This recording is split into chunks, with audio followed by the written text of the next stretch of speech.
Hello students, तो आज हम पढ़ने वाले हैं क्लास 6 का चैप्टर नंबर 2 जिसका नाम है डाइवर्सिटी एंड डिस्क्रिमिनेशन। तो आज हमारे कोर्स का है सेकंड डे जिसमें हम पूरी की पूरी एनसीईआरटी कवर करने वाले हैं क्लास 6 टू 12।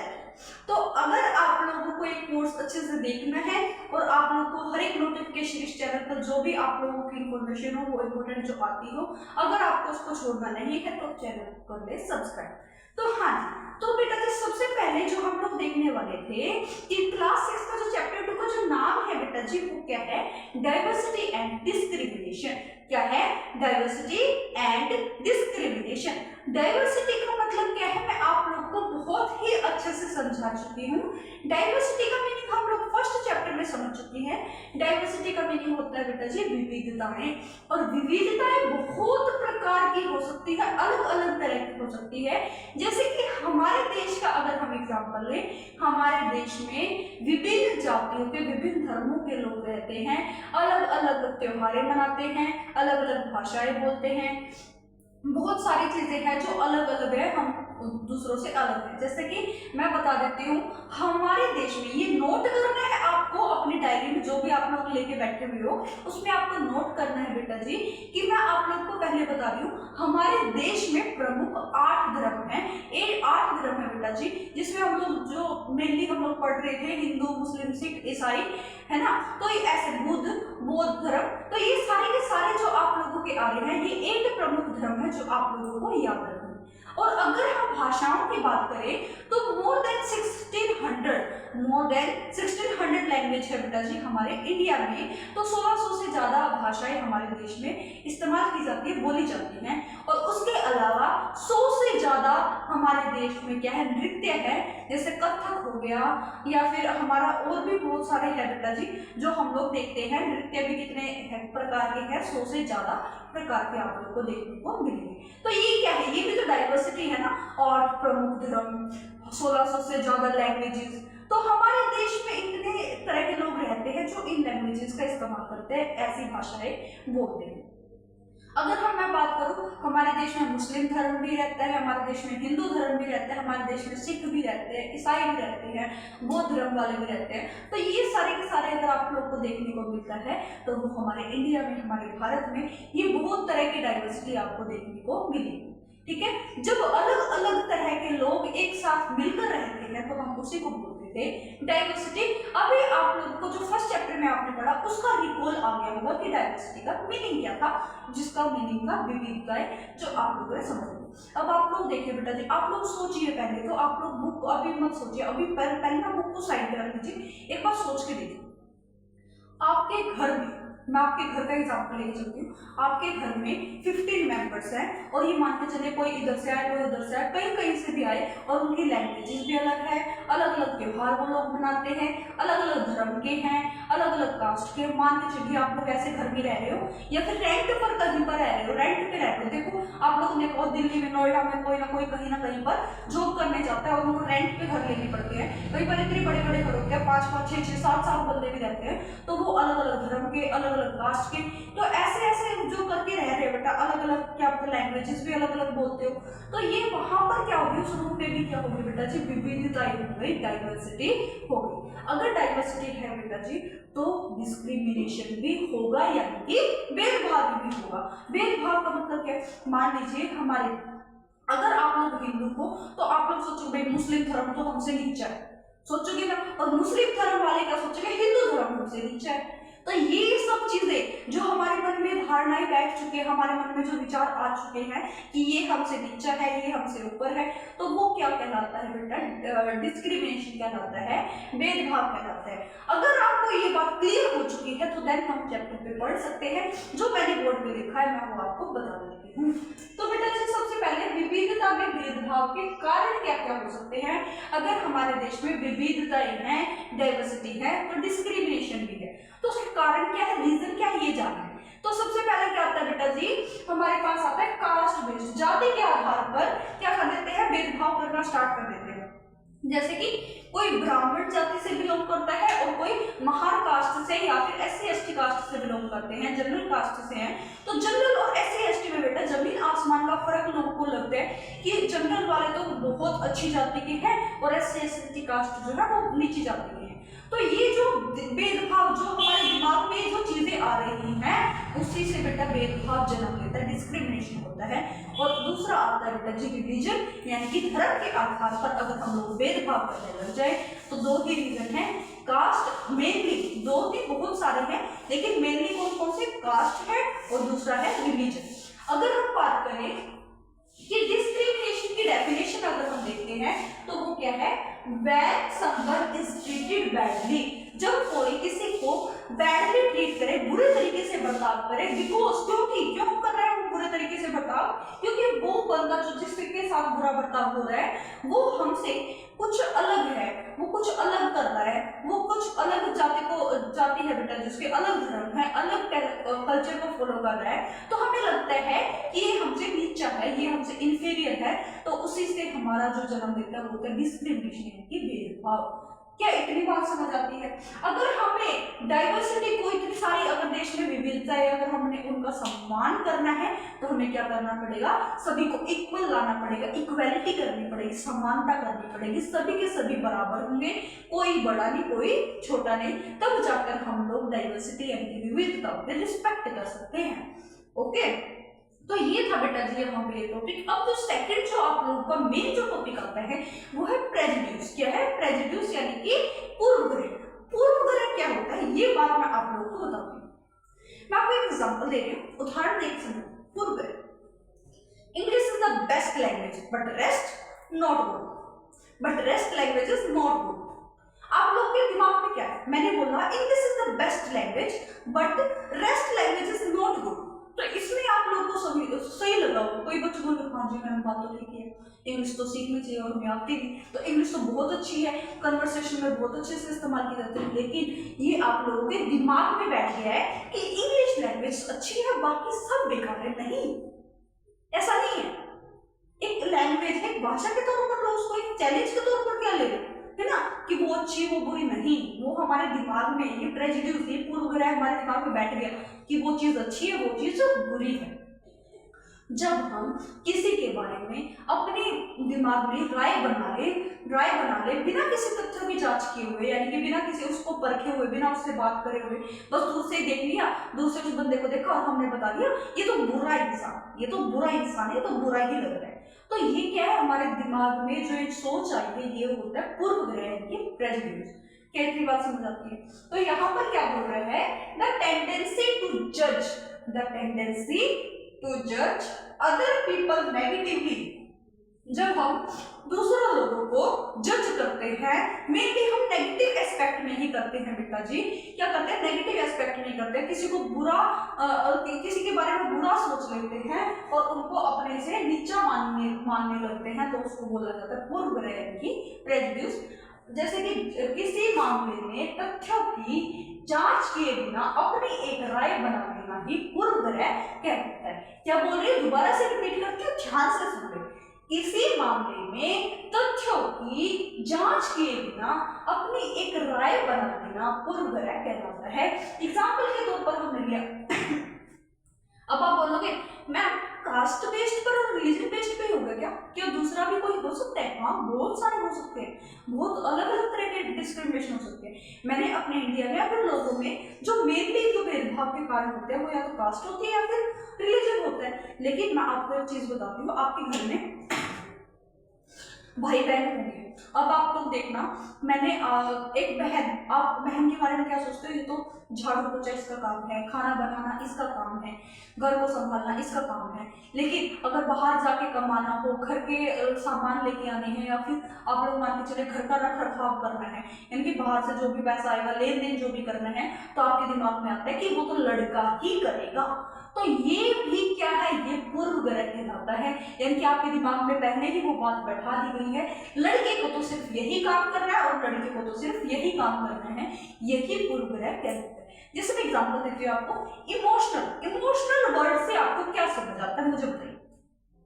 इमोशनल वर्ड से आपको क्या समझ आता है? इमोशनल वर्ड, इमोशनल हो रहा है कोई? नहीं, फिर तो लड़कियां सबसे ज्यादा इमोशनल होती है, तो लड़कियां ही हैं। अगर मैंने बोल दिया राउडी है, लोफर है, तो इससे आपको क्या समझ आया? नहीं, ये तो लड़का है, ये क्या है?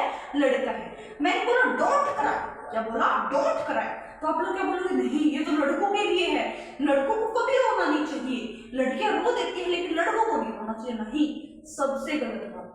अगर दर्द होता है तो लड़के और लड़की दोनों को समान ही होता है। अगर लड़के को दर्द हो रहा है तो उसको भी रो लेना चाहिए, और अगर लड़की को दर्द हो रहा है तो उसको भी रो लेना चाहिए। जो आप लोगों के समाज में, आप अपने हमारे समाज में जो बात बैठ गई है कि लड़कों को नहीं रोना चाहिए, अगर आपने बोला डोंट क्राई, तो आप लोग तुरंत इमेजिन कर लेते हो कि ये तो लड़का ही होगा। यही कहलाता है प्रेजुडिस। अगर मैं आपको बोलूं सॉफ्ट स्पोकन, मैंने बोला सॉफ्ट स्पोकन यानी कि बहुत प्यार से बोलती है, बहुत अच्छा बोलती है, बहुत मधुर बोलती है, तो बोलता है मधुर बोलता है, हम कभी नहीं लगाते, बोलती है लगाते। क्यों? हमें लगता है कि वो ज्यादा, वो क्या होगी? गर्ल्स होगी, यानी कि लड़कियां होगी। और उसके बाद में एक और एग्जांपल आपको देती हूँ, स्पोर्ट्स को समझते ही आप लोगों को क्या समझ आता है? क्रिकेट बोलने पर आपको क्या समझ आता है? अभी तो लड़कियां भी क्रिकेट में जा रही हैं, वर्ल्ड कप जीत रही है, लेकिन मैं आपको एक बात बता देती हूँ, पहले लोग क्या सोचते थे कि स्पोर्ट्स है तो लड़कियों का ही होगा, लड़कियों का नहीं होगा। तो ये जो चीजें आप लोगों के दिमाग में बैठती है, इसी को हम लोग बोलते हैं प्रेजुडिस। हाँ, इमोशनल होना गर्ल्स का काम है, rowdy boys, soft spoken girls, sports boys, well behave girls, don't cry boys. तो ये आपको देख के क्या क्या चीजें, क्या क्या दिमाग में आ रहा है, गर्ल आ रही है, बॉय आ रहा है, तो ये आप लोगों को फील करना है, आप लोग खुद भी देख सकते हैं।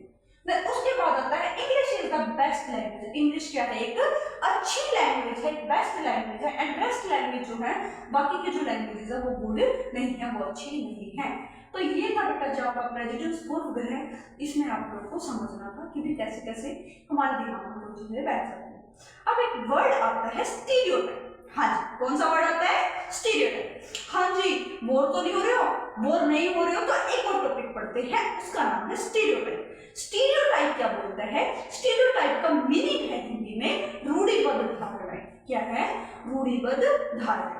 बेटा जो हमने पूर्व ग्रह पढ़ा ना, हमारे दिमाग में इस बंदे को देख के सोचा कि तो गलत इंसान है, और हमने सॉरी बेटा जी, अगर हमारे दिमाग में ये बात आई कि ये तो है, ये गलत है, ये इंसान गलत है, ये इंसान बुरा है, और हमने बिना किसी की बात माने पक्का बना दिया भाई ये तो बुरा है, हम इसको सोच ही नहीं सकते, 100% बुरा है, उस बात को पक्का कर दिया, उस धारणा को पक्का कर दिया आप लोगों ने, तो उसी को बोलते हैं रूढ़िबद्ध धारणा यानी कि स्टीरियोटाइप्स। जैसे मैं आप लोग को एग्जांपल उदाहरण से समझाती हूँ बेटा जी।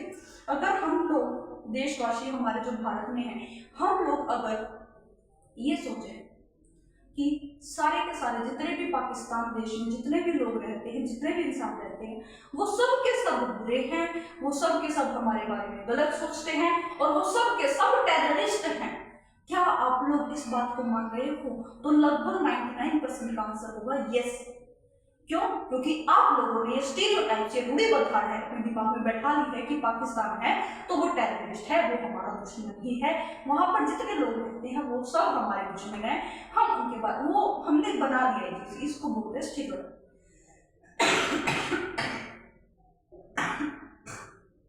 सॉरी, हाँ जी, कितनी बात समझ आती है। अब आगे क्या है कि अब मैं आप लोगों को अगर समझाना चाह रही हूँ, मैं समझाना क्या चाह रही हूँ समझने की कोशिश करना। हमने पाकिस्तान के बारे में जो चीजें बोली वो रूढ़िबद्ध धारणा है, स्टीरियोटाइप्स। हमने एक पूरे देश के बारे में, कंट्री के बारे में एक पक्की धारणा बना ली, भाई इसके सारे लोग ऐसे के ऐसे, ये नहीं, ऐसा नहीं हो सकता। वहां पर अच्छे इंसान भी रहते हैं जो भारत के बारे में क्या पता अच्छा सोचते हो, और क्या पता हमारे पूरे भारत में ऐसे हो कि भाई बहुत सारे कट्टर इंसान हो जो पाकिस्तान के बारे में बुरा सोचते हो, लेकिन कुछ नहीं सोचते हो, क्योंकि उनको पता है कि कुछ लोग जो है बुरे हो सकते हैं, लेकिन पूरा का पूरा देश बुरा नहीं हो सकता। अगर वो मान रहे पूरा का पूरा देश बुरा है तो वो कौन सी धारणा है? स्टीरियोटाइप की रूढ़िबद्ध धारणा है। ये बात आप लोगों को याद रखनी। तो स्टीरियोटाइप क्या कहलाता है? जब हम सभी लोगों को एक जैसा समझ लें और उस धारणा को पक्का कर लें, उसी को बोलते हैं रूढ़िबद्ध धारणा। ऑल पीपल ऑफ पाकिस्तान, जितने भी लोग पाकिस्तान के हैं वो टेररिस्ट हैं, यानी कि वो आतंकवादी हैं। तो ये क्या है बेटा जी, स्टीरियोटाइप है, रूढ़िबद्ध धारणाएं है जो आप लोगों को अभी पता चल गई। कितनी बात क्लियर है? पक्का? ओके। उसके बाद हम लोग, अब हमने देखा कि डाइवर्सिटी में, विविधता में इतनी सारी चीजें अगर डिस्क्रिमिनेशन की आ रही है, जेंडर बेस्ड डिस्क्रिमिनेशन हो रहा है, कास्ट बेस्ड डिस्क्रिमिनेशन हो रहा है, रिलीजन बेस्ड हो रहा है, या फिर कलर के आधार पर हो रहा है, रेस डिस्क्रिमिनेशन का मतलब है ये व्हाइट है ये ब्लैक। जो रेस डिस्क्रिमिनेशन आप लोग आगे जाके चल के देखोगे तो वो होता है साउथ अफ्रीका में पहले होता था, जब क्या होता था कि व्हाइट लोगों का ज्यादा चलता था, व्हाइट लोगों की ज्यादा सुनी जाती थी, व्हाइट लोगों का ही राज था साउथ अफ्रीका पर, और ब्लैक लोगों को इंफीरियर समझा जाता था, कमजोर समझा जाता था। तो वो किसके आधार पर डिस्क्रिमिनेशन किया गया, भेदभाव किया गया, कलर के आधार पर, रेस के आधार पर आप लोगों को क्या, उन लोगों से क्या हुआ बेटा, भेदभाव की धारणाएं जन्म लेती है। कितनी बात समझ आती है? अब इसको रोकने के लिए, इस भेदभाव को रोकने के लिए हमारे संविधान में अनुच्छेद बने हुए हैं, आर्टिकल्स हैं, जो है बेटा आर्टिकल 14 to 18, जो किसकी बात करता है, राइट टू इक्वेलिटी की बात करता है, समानता की बात करता है। किसकी बात कर रहा है? समानता की बात करता है। वो बोलता है कि किसी व्यक्ति के साथ लिंग के आधार पर, जाति के आधार पर, धर्म के आधार पर, रेस के आधार पर, इनके आधार पर कोई भी क्या नहीं होगा, भेदभाव नहीं होगा, सभी को समान माना जाएगा, उनके लिए अपॉर्चुनिटी कम नहीं होंगी। ये जान के भैया इस जाति का, इसके लिए अपॉर्चुनिटी कम होगी, मौका नहीं मिला, जॉब नहीं लग रही, एजुकेशन अच्छे से नहीं मिल रही, हॉस्पिटैलिटी जो है बेटा अच्छी नहीं मिल रही है, हमारा इलाज अच्छे से नहीं हो रहा, तो वो भेदभाव कास्ट के आधार पर नहीं होगा, रिलीजन के आधार पर नहीं होगा, लैंग्वेजेस के आधार पर नहीं होगा, कलर के आधार पर नहीं होगा, जेंडर के आधार पर नहीं होगा। तो ये बात हमारा गवर्नमेंट बोलता है, हमारी सरकार बोलती है, हमारा कॉन्स्टिट्यूशन बोलता है, जो हमारे अधिकार की क्या करता है, हमारे अधिकार की रक्षा करता है, जो आप लोगों को याद रखना है। एक आर्टिकल 17 आता है बेटा जी, अनटचेबिलिटी। वो क्या बोलता है, पहले बेटा जी क्या होता था, जो नीची जाति के लोग अगर किसी चीज को छू देते थे ना, तो जो उच्च जाति के लोग क्या सोचते थे कि भाई ये तो गंदा हो गया, ये अछूत है, इसने छू दिया तो हम नहीं छू सकते। तो ये होती थी अनटचेबिलिटी। लेकिन कॉन्स्टिट्यूशन ने उसको क्या कर दिया, बहिष्कार कर दिया, उसको अबॉलिश कर दिया, और आगे बोला गया अगर कोई इसके आधार पर भेदभाव करता है, छुआछूत को मानता है, तो उसको क्या किया जाएगा, उसको पनिशमेंट दी जाएगी, क्योंकि वो कानून को तोड़ रहा है। तो क्या इतनी बात समझ आती है? ये सरकार ने कदम उठाए हमारे देश की जनता के लिए, ताकि किसी के साथ भी भेदभाव ना हो। कितनी बात समझ आती है? अगर आपने नाम सुना बेटा जी, डॉक्टर भीमराव अंबेडकर, जो कि महार कास्ट से बिलोंग करते थे, जिसने हमारा पूरा संविधान लिखा बेटा जी, जो ड्राफ्टिंग कमेटी के अध्यक्ष रहे, जिसने कॉन्स्टिट्यूशन ये बनाने के लिए बहुत ज्यादा योगदान था बेटा जी डॉक्टर भीमराव अंबेडकर जी का। तो वो भी बेटा जी नीचे कास्ट से बिलोंग करते थे, या फिर आप लोग मान लीजिए महार कास्ट से बिलोंग करते थे। जो लोग सोचते हैं, जो समाज सोचता है कि ये तो नीची जाति है, तो इससे क्या हुआ, डॉक्टर भीमराव अंबेडकर जी बहुत ज्यादा सफर करते थे इन सब चीजों से, कि इनको बहुत इंफीरियर माना जाता है, इनको कुछ सुविधाएं नहीं दी जाती, इनको सीट से रिजर्व नहीं दी जाती, कानून में नहीं लाया जाता बेटा जी, या फिर एजुकेशन अच्छी नहीं मिल पा रही है, खाना अच्छे से नहीं दिया जा रहा है, हॉस्पिटैलिटी अच्छी नहीं है। तो इन सब चीजों को ध्यान में रखते हुए डॉक्टर भीमराव अंबेडकर जी ने ये सब चीजें देखी, ताकि कोई भी किसी भी तरीके से किसी के साथ भेदभाव ना कर सके। लेकिन आप सभी को अभी भी पता है ये चीजें खत्म नहीं हुई हैं, ये चीजें खत्म नहीं हुई हैं, सोशली तौर पर नहीं हुई है, यानी कि समाज में अभी भी ये धारणाएं हैं, अभी भी लोग उच्च जाति नीची जाति में मानते हैं। लेकिन हमारे संविधान ने पॉलिटिकली, राजनीतिक तौर पर हमें एक मानना है, समान मानना है। अगर एक इंसान, अगर मैं वोट कर रही हूँ, या फिर कोई हमारी गली का इंसान वोट कर रहा है, या फिर अंबानी जी वोट कर रहे हैं, उनका जो वोट है, उनका जो मत है वो एक ही माना जाएगा। ऐसा नहीं है मेरा वोट एक ही है, मेरा मत एक ही माना जाएगा, उसकी वैल्यू एक ही है। लेकिन अगर अंबानी जी ने वोट कर दिया तो उसकी वैल्यू 10 बिलियन 10 बिलियन हो गई, या फिर 10,000 होगी, ऐसा नहीं है।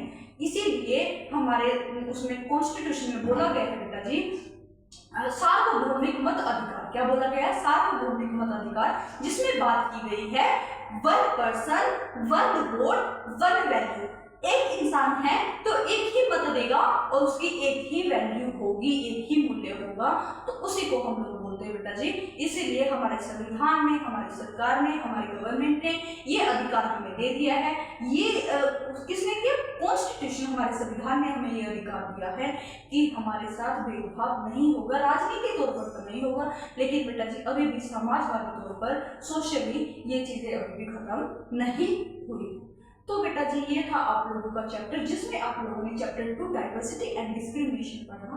अब आप लोगों को सिर्फ और सिर्फ एक काम करना है, आपको जो ये चैप्टर पढ़ना है, आपने एक बड़ा सा मेन क्वेश्चन लिखना है, जिसमें आपने बताना है कि डाइवर्सिटी क्या होती है और डाइवर्सिटी में डिस्क्रिमिनेशन कैसे आया, स्टीरियोटाइप्स, प्रेजुडिस, और सरकार क्या क्या कदम उठा रही है इस डिस्क्रिमिनेशन, भेदभाव को रोकने के लिए। एक GS2 का बेटा जो मेंस में जो आप लोग देखते हो, आपने क्वेश्चंस की प्रैक्टिस भी करनी है, देन उसके साथ साथ आप लोगों को एक बार लिख के भी देखना है। इसका बेटा जी अपने आप खुद से अपने नोटबुक बंद करना, सब चीजें बंद करना और देखना आपको क्या क्या चीजें समझ आई हैं। आपको बेटा जी ज्यादा नहीं बोल रही मैं, यहाँ पर आप लोग सिर्फ और सिर्फ 50 से 70 वर्ड्स आप लोगों को लिखने हैं। 50 से 70 वर्ड्स आप लोगों को लिखने हैं, ताकि आपको पता चले कि आप गलती क्या कर रहे हैं। ठीक है, अभी आपने स्टार्टिंग की है, जब आप लास्ट तक, जब आप अभी सेकंड डे हमारा स्टार्ट हुआ है, जब आप 300 डेज पे जाओगे या फिर 365 डेज पे जाओगे, तो आपको पता चलेगा, क्या पता चलेगा कि आपकी जो मेन्स राइटिंग्स या फिर हैंड राइटिंग, उसके साथ साथ आप लोगों को पता चलेगा कि आपने कितना सुधार किया है, आपकी लिखने की स्पीड कितनी रफ्तार बढ़ी है और आपके लिखने का तरीका कितना अच्छा बढ़ा है, ये आप लोगों को समझ आएगा। तो यहाँ तक आप लोगों को करना था। अब आप लोग घर जाके इस चैप्टर को रिवाइज करिए, अच्छे से इसके नोट्स। Thank you.